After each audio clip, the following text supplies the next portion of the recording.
Hello, good morning guys. So, wait lang, ang ingay. Daming dumadaang motor. So, ayun nga guys, good morning, no? Welcome back sa ating videos. Yan. Sorry, medyo malat pa kagising lang eh. So, ayun nga guys, it's Thursday ngayon. So, Thursday GP. Another day, another ride. Char. Ang dumi naman itong gloves ko. Puro, balahibo ng pusa. So, ayun nga guys, mag-ano tayo ngayon? Pupunta tayo ng Marilake. Solo ride. Lang tayo, magpapapicture lang tayo. Papapitik lang tayo sa mga, mga malulupit na pumitik doon.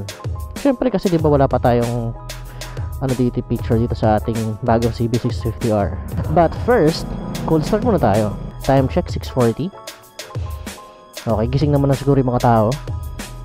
Diba? Cold start. Oh my god.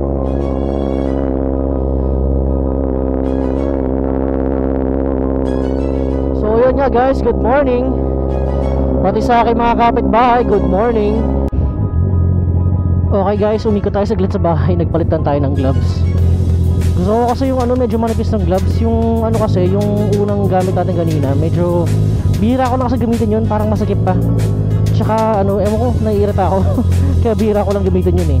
Although maganda naman yun, Rock Bros. Yung isang ginagamit talaga natin na gloves, yung isa pang gloves ng Rock Bros, yun doon mas comfortable ako doon.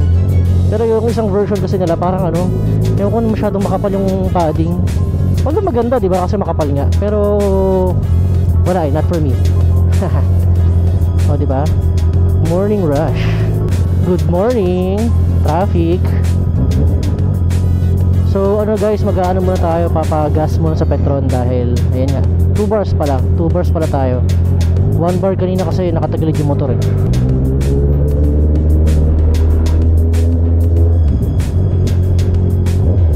Traffic. Ay, dito lang pala, school zone kasi. Lubak. So, ayun nga pala guys, no, first time tayo magmamarilake gamit tong CB650R. Medyo kinakabahan din ako kasi syempre, bago sa atin tong bike, hindi pa natin kabisado yung mga liko-liko dito. Pero nagagamay naman natin. So, ang gagawin lang natin, ay, usok to. Ayun nga, ang gagawin lang natin, tangin ng jeep naman to. So yun nga guys, ang gagawin lang natin, chill lang tayo. Although mga umaakit ngayon puro big bike kasi Thursday ngayon. Yun kasi yung guys, maganda kasi umakit ng Thursday kasi wala masyadong tao. Tapos kapag hahanapin mo yung pitik mo, madali lang hanapin kasi nga kung hindi lang yung umaakyat. Hindi katulad sa weekends. Ay Diyos ko Lord, ang hirap maghanap ng pitik mo dyan kasi ang dami umaakyat. Tapos syempre pag napitikan ka ba doon, di ba, most likely high chance na meron tao sa likod mo. Kasi nga pila-pila kayo. At least dito, di ba, pag nagpitik sila Thursday, solo-solo lang, di ba, konti lang yung umaakyat. So baka maganda yung kuha sa atin. So ayun, kapagas muna tayo.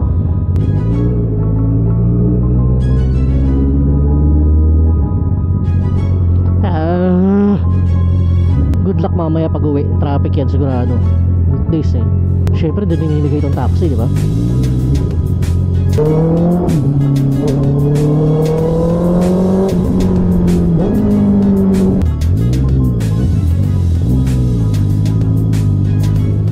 Dito tayo blaze kasi pinapakarga natin Diyos ko Lord, ang init. Okay guys, i-update ko na lang kayo mamaya pag nasa taas na tayo. Grabe yung traffic guys, yung papasok dito sa yung pabalik dito sa papunta sa mga Central Business District. Yan, kita nyo naman haba ng pila na yan. Araw-araw yan. Ayun guys, meron din akong kwento. Meron na pang na CB650R din doon sa likod, all black edition. Sayang, na-outbalance ata sa traffic kasi. Tapos yung pagbagsak niya, natamaan nata niya yung sasakyan. Sana okay lang si Pops, no? Kaya boom, grabe yung grabe yung usok ng truck. Tangina, binugahan yung binugahan yung ba to, e-trike.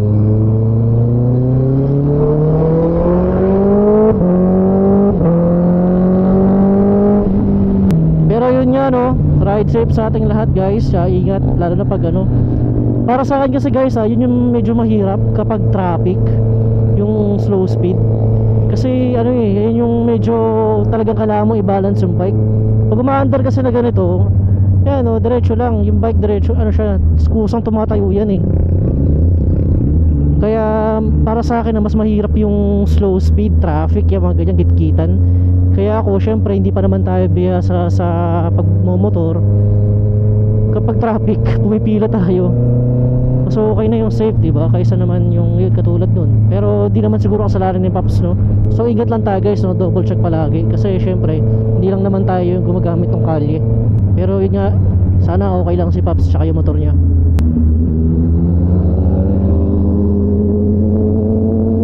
Lupit oh. Ano yung R1? Ay, 10R? 10R ba yun? Tayo, chill lang tayo sa likod. Pero guys, hinto muna tayo sa may Shell Boso. Ang kate ng likod ko. Hindi ko makahamot kasi meron siyang padding sa likod. Kailangan ko mabadin yung jacket. Ay, ang kate talaga ng likod ko. Okay guys, nandito tayo ngayon sa may Shell Boso. Tanggal lang ako ng jacket. Ang kate ng likod ko. Ito dapat yung kukunin natin guys. So Z650. Solid din eh. Kate ng likod ko boy. Tangina. Lord, salamat. Takamot din. Okay, kita nyo guys, ang daming umaakit na big bike dito sa Marilaki ngayon Thursday. Hindi tayo magtatagal, aakit din tayo agad kasi para ano, maumuna tayo sa mga grupo. R6, ZH2, diba? Okay guys, nakapag break time na tayo saglit dito sa may Shell Boso. So ayan, bounce na din agad tayo. Nagano lang tayo. Water break saglit, tsaka kinamot lang natin yung likod natin. Tayo ng kati. Ito munang gloves yung gagamitin natin guys, itong manipis, pang protection lang sa init.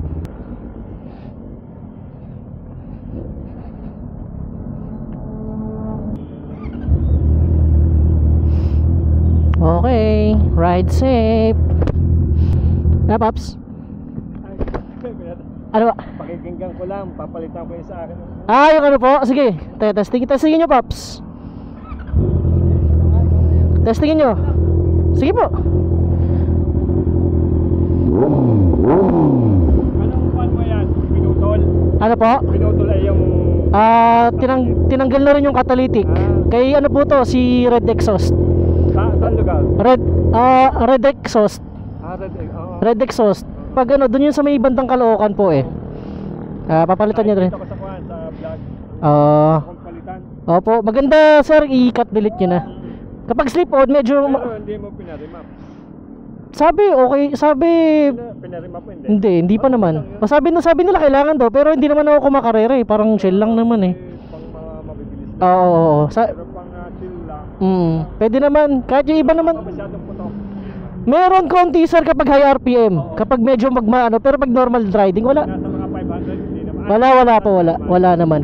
Kapag ano lang, kapag medyo mataas yung RPM, mga 8,000, pag ni-release mo yan, puputok. Pero marami na ako nakita sir na nakakat delete, hindi naman nagre-remap. Sige sir, sige po. Ride safe po.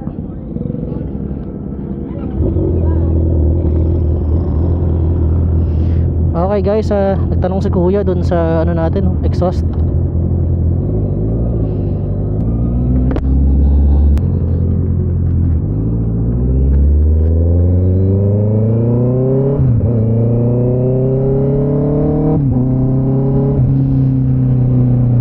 Okay guys, ride safe sa ating lahat, tsaka sa lahat ng mga umaakyat.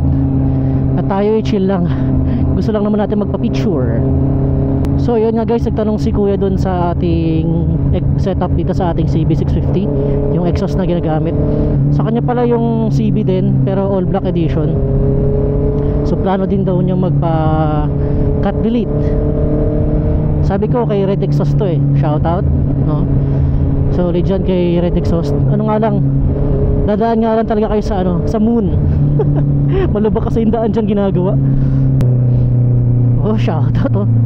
Yung bike nakatakin. Nice. Pero yun nga guys, no, ride safe sa ating lahat, pati sa lahat ng mga umaakyat. Ingat-ingat po tayo dahil mahirap maaksidente. Pag na-aksidente, isang beses lang yan.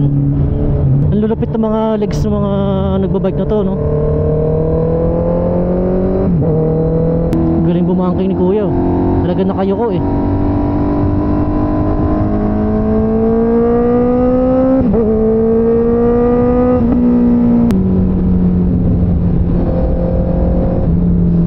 sarap pagmotor.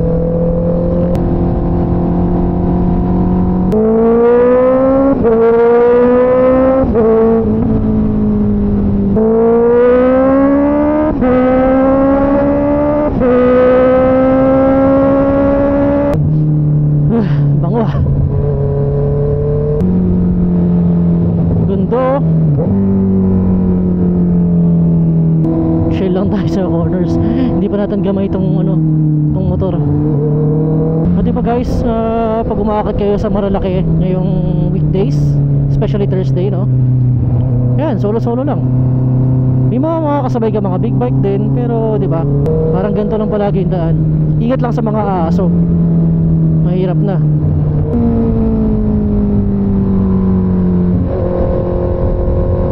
May pumipitik agad dun ah.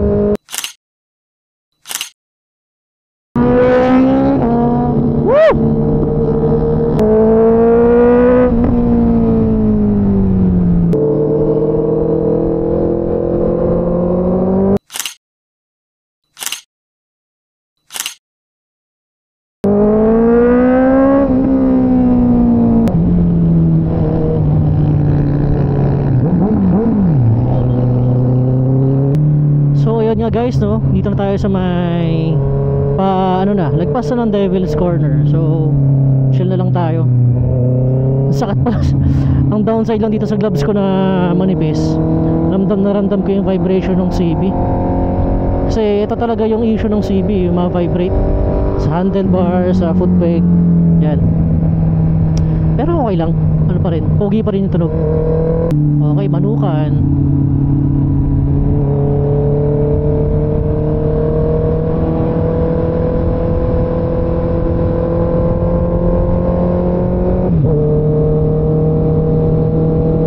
Dito lang tayo siguro mag-breakfast sa Kabsat. Actually hindi ka masyado gutom eh. Okay guys, suminto tayo saglit. Doon tayo sa may nakita tayong bagong kainan doon eh. Pero mag-u-turn na lang tayo. Pero wag dito, delikado na sa kurbada eh. Diyos ko Lord, hirap ako sa u-turn eh.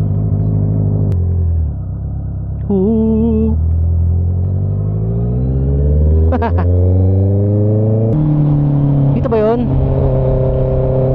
Ito after ng Cafe Caterina.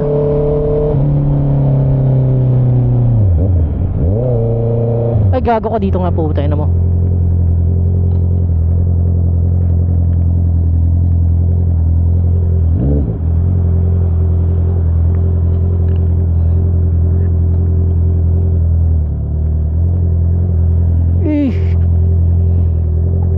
Saan pwede? Dito pwede dito?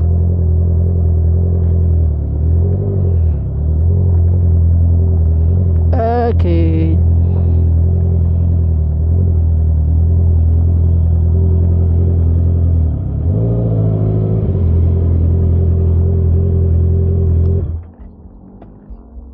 Yeah. Yun. Ricardo music off. Hi kuya, good morning. Wala pang tao. So ayun guys, andito tayo sa may Tanay Viewpoint. Na daanan lang natin to kanina nung papunta tayo sana sa Kabsat. Sabi ko dito na lang tayo kasi first time ko lang din dito para maiba naman kasi palagi na tayo sa Kabsat eh. So ayun, tatry natin dito. Ito nga pala in order natin, Hungarian silog. Ayan, solid, sorry kinagatan ko agad. Tsaka mango shake.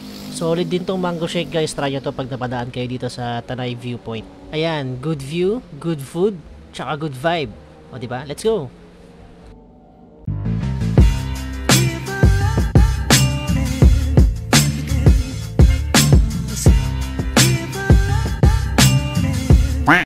Okay, so yun na, tapos na tayong kumain, no? Overall experience ko dito sa Tanay Viewpoint is 8.5 out of 10. So, solid naman siya. So ito, lalapag ko lang muna tong helmet ko dito sa gilid kasi ako ay magtutulak. Ayan, big bike pa more. Oh, hirap na hirap ka, no? Ang bigat eh. Graba pa naman yung yung lapag. Ang hirap pa itulak kasi syempre medyo madulas. Hirap na hirap yan, di ba? Ang bigat, boy. Big bike pa more. Oh, ayan, oh, muntik ka pa matumba. Ang bigat eh, hirap na hirap eh. Itong si Kuya Guard nakatingin lang sa akin eh. Ikaw, tulungan mo na kaya ako dito, no? Char. Pero ang hirap talaga guys, ang hirap niya itulak. Ang bigat kasi. Pero makakasanayan naman din natin yan. Ayan, oh, dahan-dahan lang, slowly but surely. Big bike pa more. Ayan, lahat ng kinain ko nawala eh. Pero yun nga, overall experience ko dito sa Tanay Viewpoint, solid naman siya. Maganda yung ambience, maganda yung food. Ay, masarap yung food. Ayan. Although, ewan ko lang kung kamusta yung serving time nila pag maraming tao. Kasi, yung mga oras na to, eh, mag-isa lang ako. Well, technically, parang dalawa lang kami kumakain. So, ayun. Anyway, ayan, babounce na tayo guys. Pauwi na tayo. Hindi tayo masyado magtatagal kasi medyo ayaw nating maipit sa traffic kasi weekday pa ngayon. Okay guys, tapos na tayo dito sa may Tanay Viewpoint. Grabe, nung tinulok ko itong motor para nawala yung kinain ko eh. Bigat eh.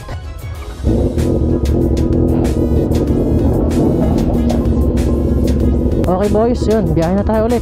So ganun lang, mabilis lang na breakfast solo ride dito sa Marilaki. Kinakabahan ako dito sa palabas eh. Patarik eh, hindi ko abot yung kali.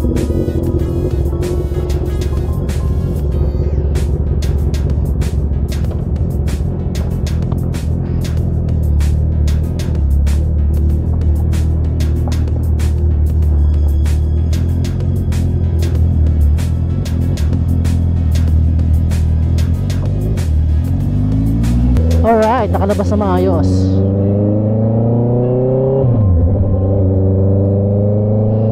So yun lang guys, no? Talagang solo ride lang talaga na mag-isa. Wait nga, buka tayo na mo. Picture lang tayo dito. Wait.